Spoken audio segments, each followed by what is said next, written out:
Ora viva, então cá estamos em mais um caderno de viagens. O caderno de viagens que é a bagagem de mão de Carlos Ribeiro aqui na Rádio Pensar Fora da Caixa. Quero-vos dizer também que está no canal de YouTube, em podcast e a passar em radiopensarforadacaixa.pt. Aqui falamos de fotografias, de viagens, de algo que inspira sempre a quem nos escuta e inspira-nos todos, porque são recordações, imagens, queremos dizer emoções, que deixam-nos alguns sentimentos. Carlos Ribeiro, bem-vindo bem-vindo aqui à sua casa, que é o caderno de viagens de Carlos Ribeiro, a bagagem de mão. Hoje vamos à fotografia? Hoje vamos à fotografia e vamos prestar aqui uma pequena homenagem a um homem que é, segundo alguns filósofos, especialistas em fotografia, observadores do mundo da fotografia, segundo eles, o mundo vai precisar de pelo menos um século para encontrar alguém com o talento e a tenacidade daquele que nos deixou há relativamente pouco tempo, e falamos de Sebastião Salgado. Ou seja, temos aqui uma pequena, singela homenagem póstuma a Sebastião Salgado, de nacionalidade brasileira, nascido em 1944 e que teve que, em 69, exilar-se do Brasil, onde foi viver para Paris, porque ele era um ativista contra a ditadura e, portanto, perseguido pela ditadura, teve que se exilar para não ser preso. Ora, o facto de ele ter ido para Paris mudou radicalmente a vida dele em vários aspectos, profissional, pessoal, e também deu origem, por um mero acaso, à entrada do mundo da fotografia. Portanto, ele era casado com uma arquiteta, a Lélia, eu não quero dizer uma grande asneira, mas será qualquer coisa como Warwick, que era arquiteta, e a um sábado resolveram ir comprar uma máquina fotográfica para ela, porque ela necessitava desse instrumento de trabalho para desenvolver os projetos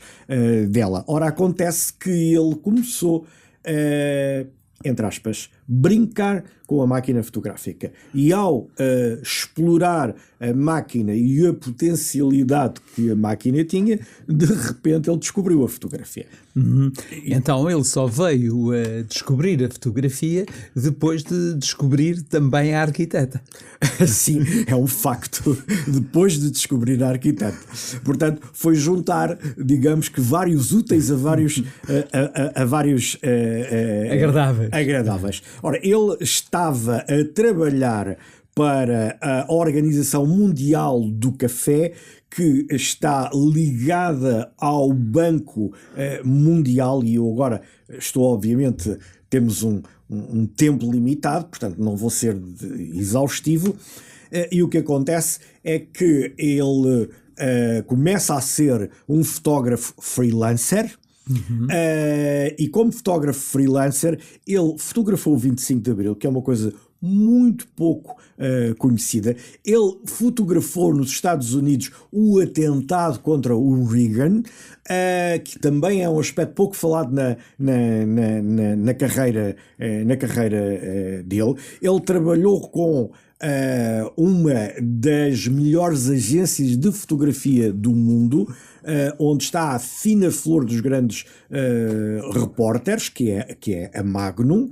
E, portanto, claro que isto não acontece de um dia para o outro, portanto, tudo isto vai por etapas. Ora, acontece é que ele estava muito bem colocado e que conhecia muitos meandros que lhe permitiram ir dando estes saltos. Mas a carreira dele é muito mais conhecida pelos livros que ele vai editando ao longo da carreira, que lhe valem grandes prémios. Ora, ele é um humanista, um ambientalista e nos livros que ele vai desenvolvendo, ele vai explorar o mundo, as suas gentes, as tribos, mesmo dentro do Brasil.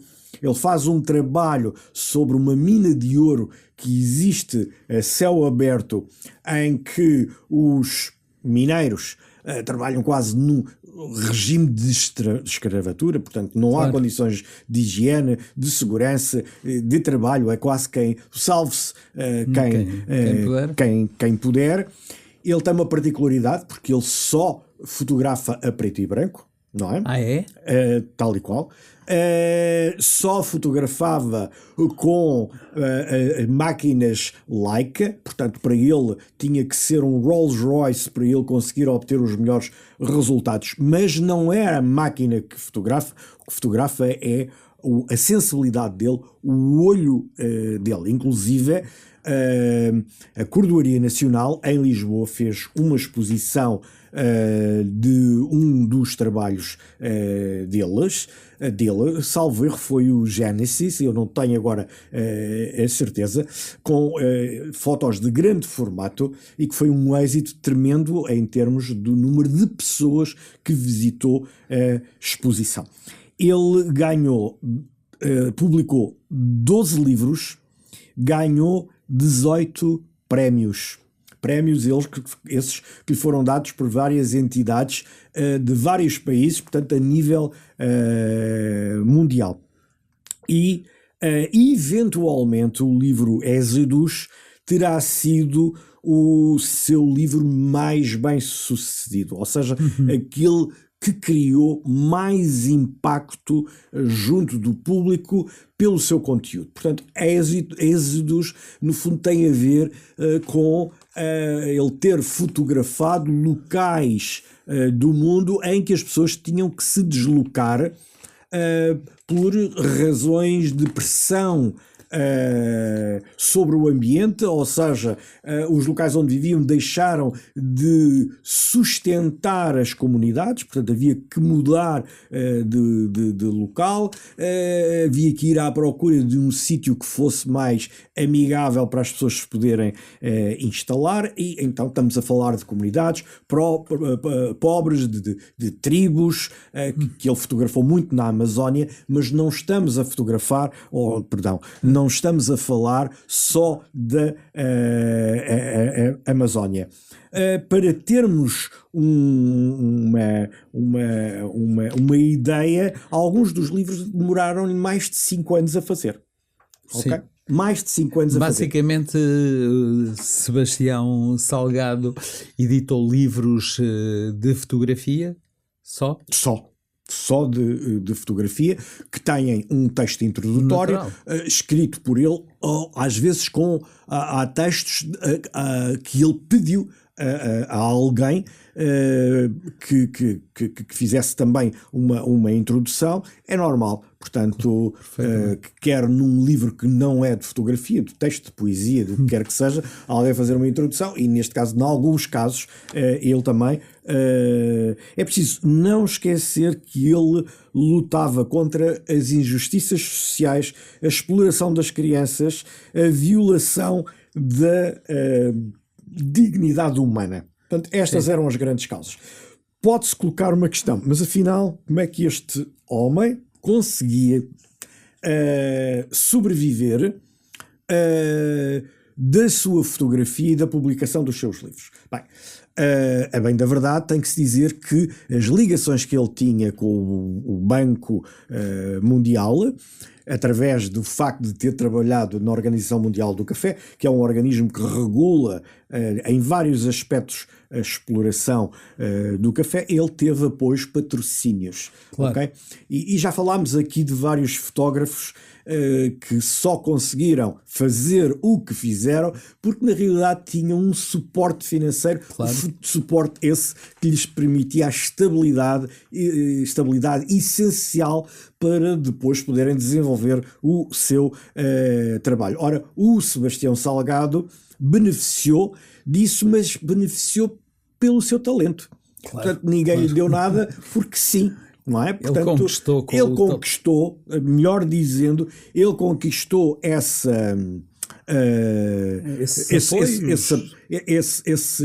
patamar, não é? Claro. Pela pelas causas que ele defendia e da forma como ele as retratava.